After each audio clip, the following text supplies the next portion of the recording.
Hey Boris, let's get into this light day real quick. I'd like to hear what you felt on these tempo squats.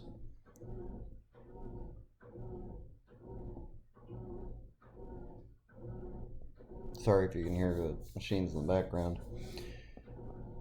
Okay, so let's look at this right here as we're going down. Now, you did catch through the set, you caught your eyes, right? You're looking in the mirror, which, if I could smash that mirror, I would. But that is a transient thing. What we really want to focus on here is the back angle. Watch the back angle as we sit down. Notice that it really does not change a lot through the whole, almost all the squat, right? You're very vertical here, and what I'm going to expect to see there is you coming onto your heels. And lo and behold, you do. At the middle of the squat, your toes come up just a hair right there because your back angle is so darn vertical, and yet the knees are out, the hips are being pushed back. It's going to push you on your heels a little bit because the bar is shifted a little further back than it needed to be at the initiation of the movement, right?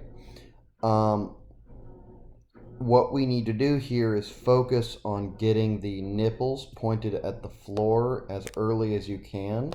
It's not going to be a huge lean for you. You're not going to do this thing that you see some people with super long femurs do where they like bend over. Like if you've ever watched Nikki Sims squat, if you follow her on Instagram, it's not going to look like that.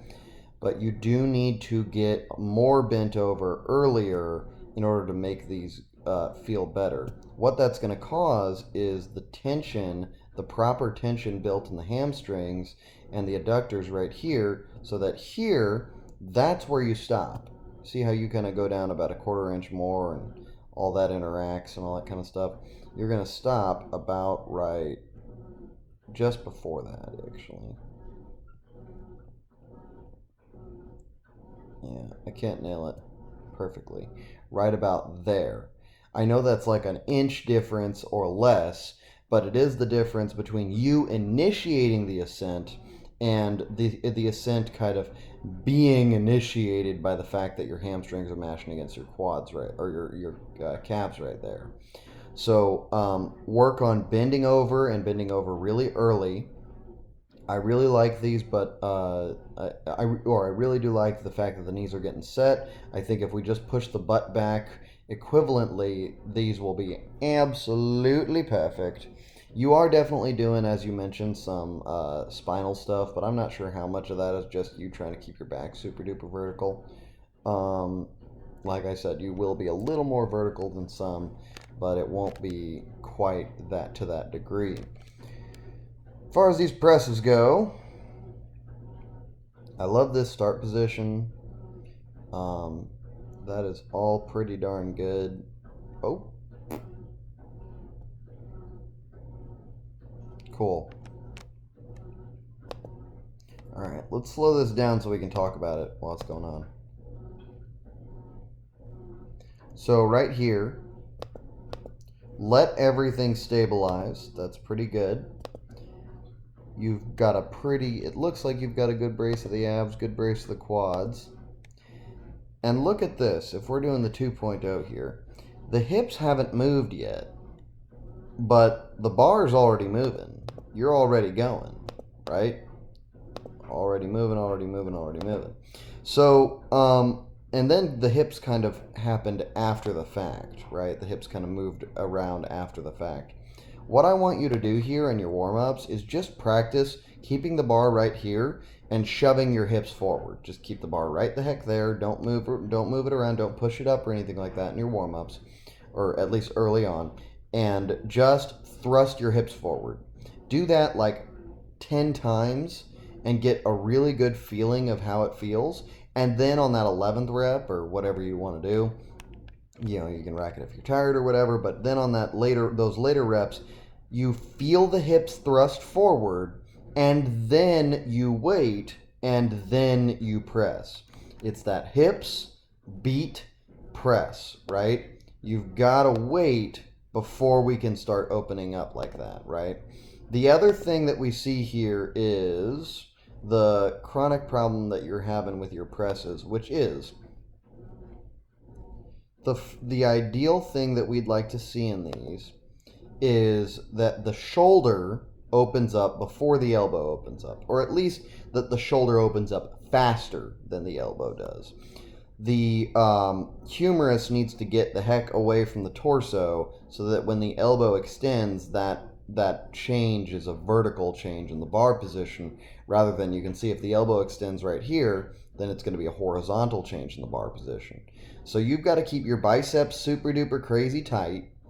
And this, your humerus, you can kind of think of it as one package. You've got to shove that sucker up. It's going to feel like you're aiming for your hair. But if you watch this rep, see what happens first. That the humerus is still right where it was. The elbow is now opening up. Watch. Oh, crap. It just fast forwarded, didn't it? That's not good. And elbow's still opening up. The shoulder has barely flexed a little bit. Elbow's still opening up. The elbow's almost completely open. The bar has moved horizontally. And what you've got to do is try and compensate by leaning back, right? It's the only other way you can turn elbow extension into vertical movement of the bar. But still, it's a little horizontal, and you see this big horizontal shift right there.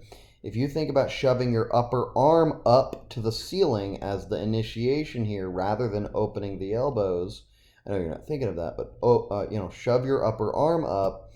That will make these perfect, just great. Did we stay over the bar? That is the ultimate question. Cool. So let's break down these real quick. Boop.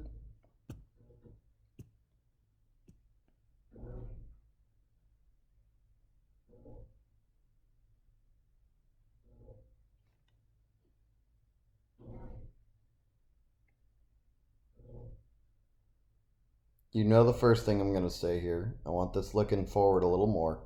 And even about here, as you come up, that's not bad. That's actually a lot better than you have done before. I still think we can open the knees up more.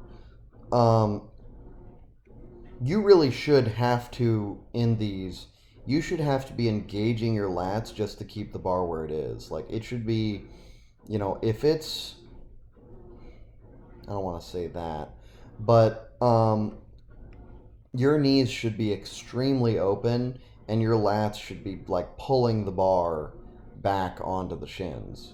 Does that make sense? So you stay super duper horizontal even here. Come on, please. Even here, your knees should be way open, and you do a really good job of it here, but I think we can even get a little bit more. Okay? The only other thing is, let's tighten our triceps really, really hard. We don't want some arm pulling. We've got tension in the arms right here, which tells me that I'm going to see some arm pull. And there is just a little bit. Not a ton. Just a little bit. Really good on these. These are getting better and better each time you do them. Let's just make sure that I think you can open the knees up a little bit more. And I believe if you keep those elbows tight with your triceps tight, you will be much happier about everything. Thanks so much, Boris. You'll hear from me soon.